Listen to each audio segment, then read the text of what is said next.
How's it going, YouTube? Coming in today with another video, and today, guys, what the bring you is going to be the post-Agov tier list. Now, I really want to talk about this for a little while now because I feel like post-Agov is going to be a completely new format. It's going to be pretty crazy. There's a lot of decks that are really going to show up, and there's also going to be a couple decks that I really wouldn't play. So let's go ahead and talk about quite a few of these because I feel like that's going to be really important moving forward. That's going to be starting with Plunder Patrol. I still think this deck is a really solid tier 2 deck. This is something where you can play like the Runic variant, the Adventure variant. It's just a deck that has a lot of gas. So like there's a lot of ways to go first, a lot of ways to go second. There's really aggressive going second builds, and then also just your first turn board is always really solid. Just having Yord in the deck now is just such a huge difference. This deck has always been really solid. It's also really cheap, especially the Adventure engine just got reprinted into the ground. So this is a deck where if you're looking for a deck to bring to an event that has a decent amount of technical play and can do really well, and also be a X factor, like something that people aren't really expecting, I really do recommend playing Plunder. I think this deck is really solid still, and it's really good. The next deck up here is going to be Dragon. Now, there's a lot of question marks around Dragon. I immediately took to Twitter after the ban list and was like, listen, Dragon's been hit 12 times, and this is one of the weakest hits Dragon's ever received. So I definitely feel like Dragon is still as strong as it has been. It's still going to be a really tough matchup for a lot of different decks. But I do feel like post-Agov, there's a lot of other decks that are just better. So I am going to put this at the top of tier 2. And you'll see why. There's so many other decks right now that just go kind of crazy moving forward. So we'll talk about more of that as we keep going. But the next deck, of course, is Striker. And I'm still going to say this is really unfortunate, but wouldn't play it just yet. We need more support. We need another engage. There's a lot of things that need to happen before we start playing Striker again. Now, the Cashier deck is going to be really not that popular, and this is another thing where it just wouldn't play. The actual cards themselves are really strong, and I could see somebody doing like a trap build where you just use like the bigger monsters like Fenris and Unicorn and do like a rank 7 control with like trap cards, the deck, or like a stun deck. Maybe, but I really do think that the Striker deck alone, even with Cash out of the picture, doesn't really do enough into a lot of the different decks that I'll be showing you today. There's a few that I do think post-Agov are going to really shine, and ones that you really want to start picking up now and learning now, because once this new format hits, it's really going to reward the people who've been practicing this whole time. Because even myself, I'm playing a deck that's going to be a lot of the new cards from Agov, and I'm very excited for that. Now, my first tier 1 deck here is going to be Rescue Ace Diabellstar. Now, this is going to be a really solid deck. You can put up a negation before you start comboing, which gives your Turbulence a lot of power. At that point, it's going to be just resolving.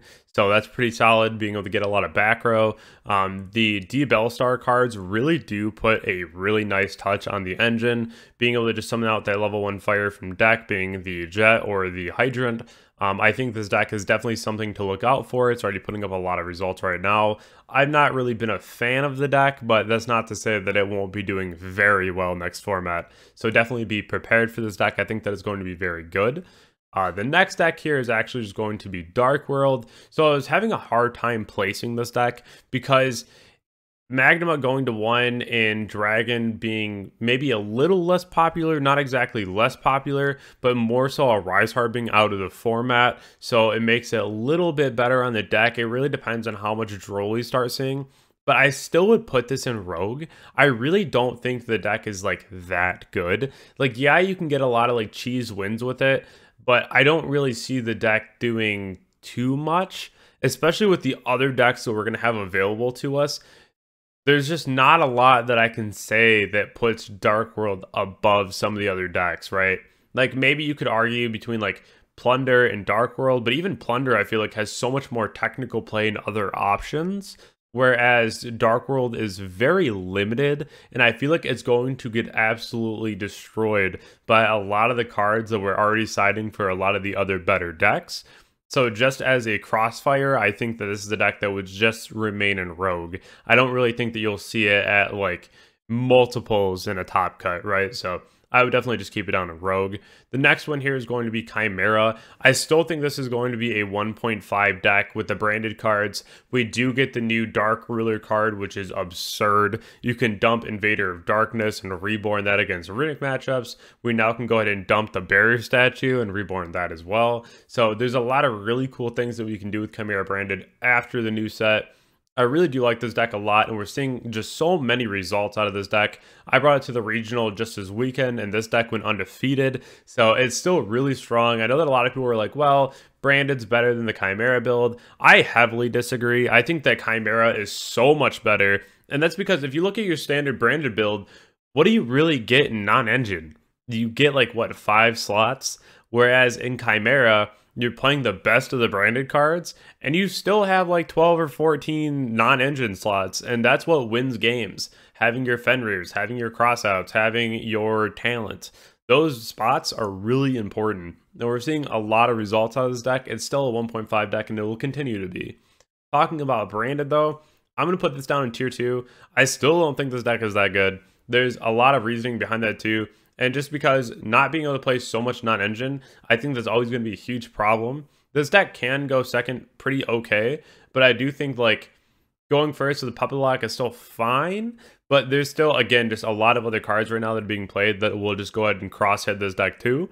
But I don't really see the power in branded at the moment versus just playing like the Chimera branded, because I feel like it's just like the most elevated variant of the deck, and I feel like it's so much better that I definitely have to put branded below the Chimera deck. Next up here is Fluanderies. This is going to go in 1.5, probably the highest point of 1.5. I was really struggling to keep this out of tier 1, but this deck does have a really hard time going second if there's not an absolute blowout card in the picture. And I really wanted to put it in tier 1, but there's still at least 2 other decks that I feel really do deserve the top slot, and we'll talk about that as we get there.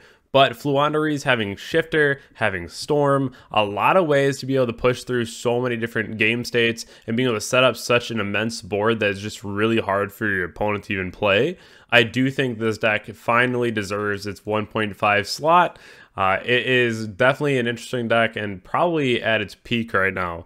It's going to be doing very well with no Rise Heart in the picture, so definitely something that you want to prepare for. Maybe having Lancias in your side deck, that's something that I'm probably about to do, or just having Banshee and Zombie World, also very solid, but you will need an answer to Flute this format. It is something that you have to respect. The next one up here is going to be Sword Soul. I was just going to go right into Wooden Play.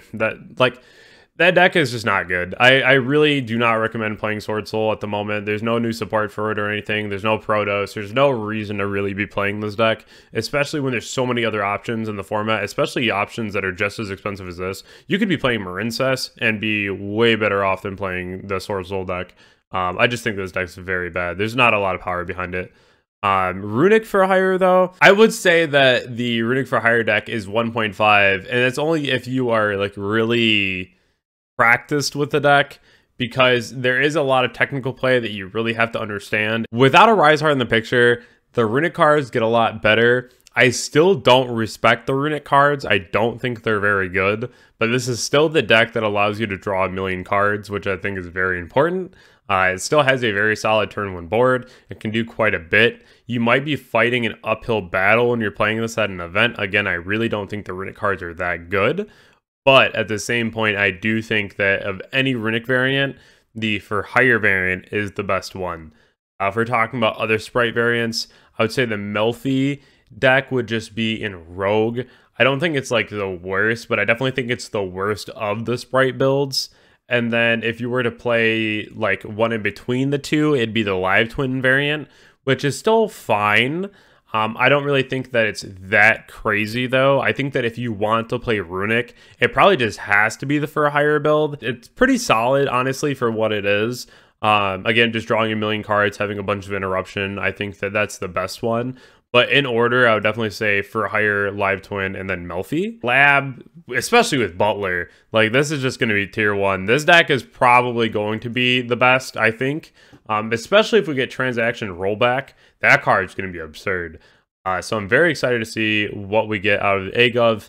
But Labyrinth is definitely just going to be such a crazy deck. I think that it's so very good. And we'll probably end up seeing quite a bit of this moving forward. So make sure that you have your Ash Blossoms and your Ghost Bells. Rika Sun Avalon, it's probably going to stay in tier 2. This is a deck that is really strong. We don't really see a lot of it, but it's still really good for what it is. But I feel like this deck gets exponentially worse the more that people read the cards. And I think that's a problem, because if you're just relying solely on a lot of the surprise factor of what the deck is, then I feel like the deck gets a lot worse. There are only a very few couple players that are extremely good with this deck, because it is very hard to pilot. This is a deck very similar to Striker, where if you don't know exactly what you're doing and how to play through certain boards, then the deck's just not going to reward you at all. So I would say it's in tier 2 because it doesn't have the natural power to just be like one of the craziest decks, whereas you really have to exert some brain power and do as well as you can with the deck to make it do well. So I would say, for me at least, I would put it in tier 2. It's kind of like where Striker sat for a really long time, where people would just like win events with it. They would win YCSs, but it didn't mean the deck was like the best deck. It just meant that like they had a really cracked pilot who knew exactly what they were doing. So I would definitely keep this in tier 2. I don't really think that it needs to be any higher than that. Monodome is just going to stay in Rogue. I think this deck's really bad. It's just like a little bit better than Sword Soul. It's a little bit better than Sword Soul. And there's a lot of the variants too that are like not even doing the Calamity thing anymore, because they just realized that like the deck can kind of still FTK with a couple synchros in the trap. But this deck has just kind of fallen off real hard. A lot of people just don't really want to play it right now, just because, again, there's so many other decks that you could play. But at the same point, like, the power ceiling of this deck just isn't that high. So I really don't think that it's anything special. It's just kind of like another, like, I'm going to put up my first turn board. If you can crack it, you can, but I can't go second at all. And that's kind of the same thing with, like, Dark World. Any of these decks would be kind of on the same plane, so I definitely just keep these all together. As far as Marincess goes, still tier 2. Just a ton of room for non-engine, being able to just like put up your first turn board with a lot of hand traps and then go second, because you can prevent the board with a lot of hand traps and put up your own consistently. Then also having the World Sea Dragon to go ahead and banish everything is really cool.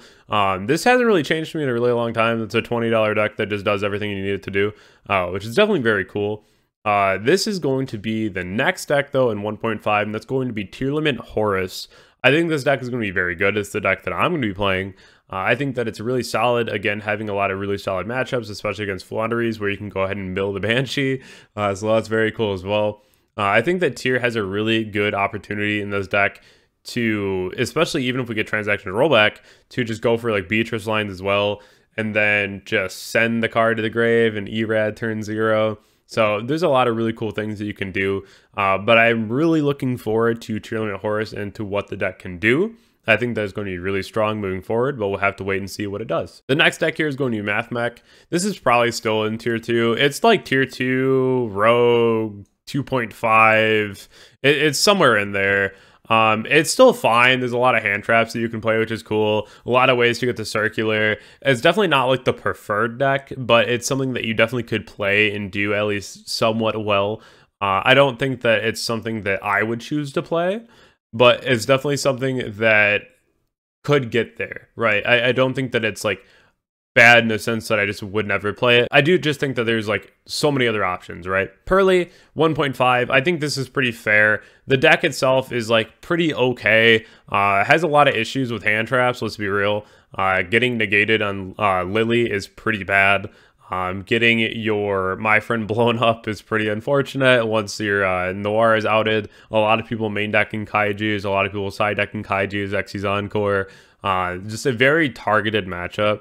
I don't really think this deck could ever be like the best deck of a format, just because anytime that there's like a Towers deck turbo that is just like, okay, this is what we got to look out for, there's so many different counters. So I think that it'll do better once the other decks are really showing off what they can do, because then you run into a random Pearly and you're like, okay, maybe I don't have Xyz Encore because I'm like trying to beat all these other decks, so it's going to be a little harder to beat the deck.